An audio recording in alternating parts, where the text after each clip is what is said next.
Hello बच्चा party, welcome back to maths बना easy. हम पढ़ रहे हैं गणित प्रकाश एनसीईआरटी की new book figure it out page number 265। Page number 265 पे दो फिगर इट आउट दिए हुए हैं। ऊपर वाला मैंने लास्ट वीडियोस में कवर कर लिया था, तो सेकंड जो फिगर इट आउट दिया हुआ है क्वेश्चन नंबर 3 तक हमने लास्ट वीडियो में कवर किया है। क्वेश्चन नंबर 4 से हम इस वीडियो में स्टार्ट कर रहे हैं। सो क्वेश्चन नंबर 4 है सॉल्व दीज 8 - 13। 8 - 13 क्या होगा? 13 - 8 क्या होता है? 5 होता है। सो 8 - 13 क्या हो गया? -5। ठीक है। -8 - 13, सो इट इज -8 एंड -13 क्या इधर हो गया? -13। -8 - 13 कितना हो गया? -21। ठीक है। नेक्स्ट, -13 माइनस माइनस क्या होता है? माइनस माइनस होता है प्लस। सो ये हो गया +8। आप कुछ रूल्स याद रखना, अगर बाहर है प्लस, ब्रैकेट के अंदर भी है प्लस, तो वो बनेगा प्लस। बाहर है प्लस, ब्रैकेट के अंदर है माइनस, तो वो बनेगा माइनस। बाहर है माइनस, ब्रैकेट के अंदर प्लस है, तो वो बनेगा माइनस। और अगर बाहर भी माइनस है, अंदर भी माइनस है, तो वो बनेगा प्लस। तो बेसिकली अगर सेम साइन है अंदर और बाहर, तो वो बनता है प्लस। और अगर ओपोजिट साइंस है अंदर और बाहर, तो वो बनता है माइनस। तो ये आप रूल्स याद रखोगे तो आप इजीली सॉल्व कर सकते हो। ठीक है। तो यहाँ पे क्या है? माइनस माइनस है तो बन गया प्लस। सो -13 + 8 क्या बनेगा? -5। ठीक है। नेक्स्ट, -13 प्लस माइनस क्या बनता है? माइनस। -13 - 8 will be -21। नेक्स्ट, 8। सो 8 का क्या मतलब हुआ? +8 ही है ये। 8 मतलब +8। प्लस माइनस क्या बनेगा? -13। सो 8 - 13 कितना हो गया? -5। Next, -8। So this is -8। Minus minus क्या बनता है? +13। सो -8 + 13 is nothing but 13 - 8 which will be equal to 5। ठीक है। नेक्स्ट, 13 - 8। सो ये हो गया 13 - 8, again this is equal to 5। Next है 13 माइनस माइनस क्या बनता है? माइनस माइनस बनता है प्लस। 13 + 8 कितना हो गया? 21। ठीक है। बस अगर आपको ये रूल्स याद रहेंगे तो आप इजीली इनको सॉल्व कर सकते हो। क्वेश्चन नंबर 5 है फाइंड द ईयर्स बिलो। तो हमें ईयर्स पता लगाने हैं कि कौन से ईयर्स है from the present year. Present year अभी हमारा क्या चल रहा है? हमारा चल रहा है 2025। This is the present year. Which year was it? 150 years ago. 150 years ago क्या ईयर था? सो हम कैसे निकालेंगे? हम करेंगे 2025 और 150 ईयर्स पहले का बताना है, सो -150। सो 2025 - 150 कितना हो गया? 1875। सो इसका आंसर हो गया 1875। नेक्स्ट है from the present year. Again present year से स्टार्ट करना है। Which year was it? 2200 years ago. Recall that there was no year 0। तो 0 कोई ईयर नहीं था। तो देखो 2025 से हमें स्टार्ट करना है, that is the current year. और हमें जाना है 2200 ईयर्स पहले। सो 2200 ईयर्स पहले हमारा कितना होगा? सो पहले तो हम माइनस करके देखते हैं कितना बनता है। So it is 2025 current year और 22 ईयर्स पहले, सो -2200। सो हमारा क्या आता है? हमारा आता है -175। Is it fine this much? अब ये बात भी ध्यान रखने की है कि कोई भी 0 ईयर नहीं होता। There is no 0 year. कैसे? अगर आपने AD एंड BC पढ़ा है तो यहाँ पे देखो मैंने मेंशन भी किया हुआ है। BCE मतलब क्या होता है? Before the common era. मतलब it is before the Jesus Christ birth. So अगर मैं यहाँ पे एक ऐसे लाइन डालूं, these are the years, and मैं यहाँ बोलूँ this is 1 AD। So this is AD, this is 2 AD, this is 3 AD, so this is AD। one is considered as the Jesus Christ birth. So this is before the Jesus Christ birth, so it comes here 1 BC. BC means before Christ, so BC is before Christ, that is same as BCE. So 1, this will be 2, this is 3, this is 4, and so on, it goes like that this side. So BC is nothing but BCE, this is both the same thing, so we can call it BC or we can call it as BCE. Then after 1 here it comes 1 2 3, that is AD. So 4 5, it will keep going. So this is AD. AD means Anno Domini, that is common era. So this one denotes the birth of Jesus Christ. Okay, so this is AD or we call it as CE, that is the common era. Is it fine? So right now our current year is 2025. We can call it as 2025 CE. CE means, just now I told you, common era. CE means common era, or we can call it as AD 2025. So these are both the same things.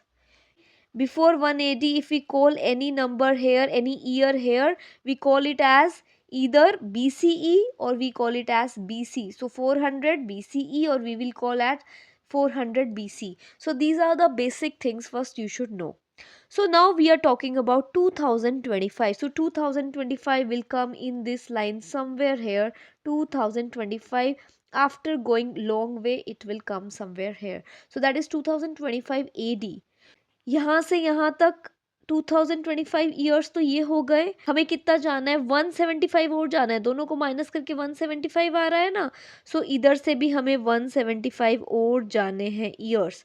लेकिन एक बात note करने की है कि यहाँ पे 0 year नहीं था, right. So that 1 year we need to add, so we have to go till 176। तो हमारा आंसर क्या आ जाएगा इसका, 176।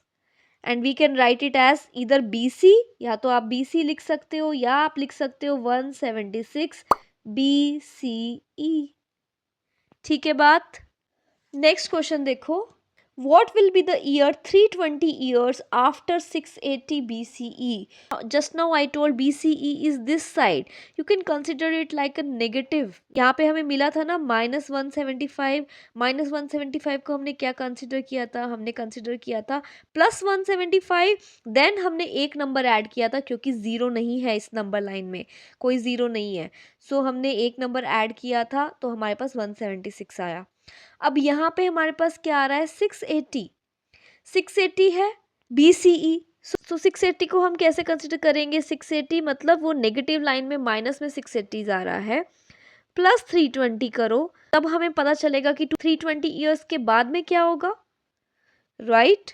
सो 680 कहीं पर यहाँ आएगा, एंड हम कह रहे हैं कि इसके बाद 320 ईयर्स बाद क्या होगा, तो हम इस साइड ही जाएंगे ना। प्लस कर दिया 320, 680 माइनस में लिया, आंसर हमारे पास आया है -360।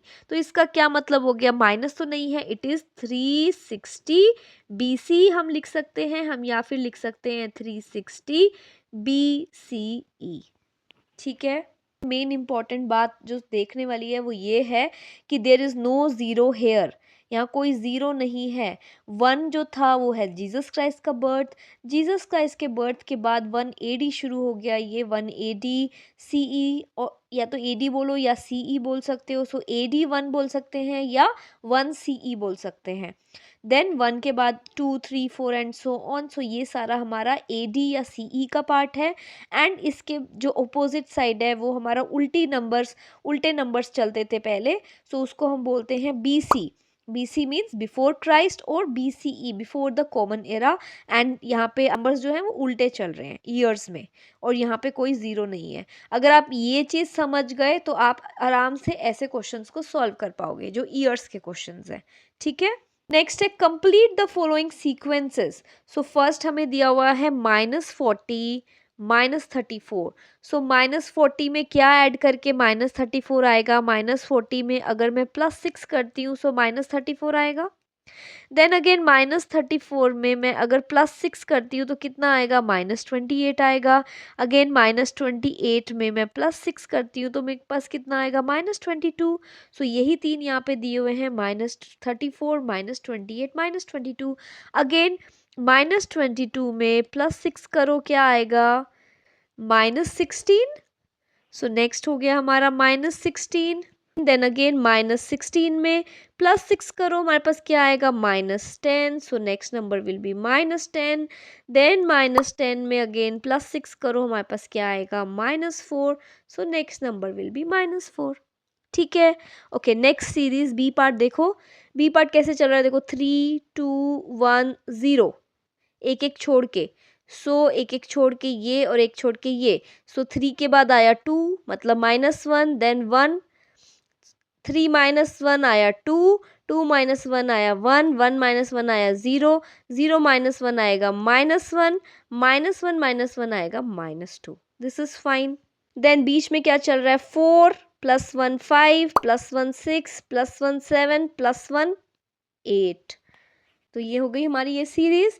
नेक्स्ट देखो 12, 12 में क्या माइनस करके 6 मिलता है, so this is -6, right.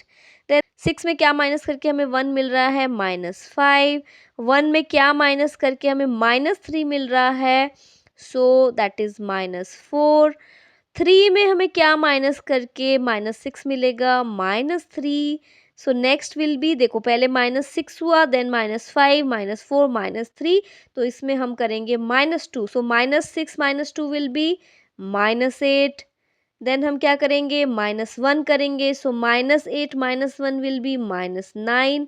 Then हम क्या करेंगे, हम -0 करेंगे, so again it will be -9। यहाँ पे उल्टा चलते हैं, यहाँ पे क्या होगा, +7 होगा, उल्टी साइड +7 होगा ना, 19। क्यों +7 होगा, क्योंकि यहाँ पे हमें -7 करेंगे तभी हमें 12 मिलेगा।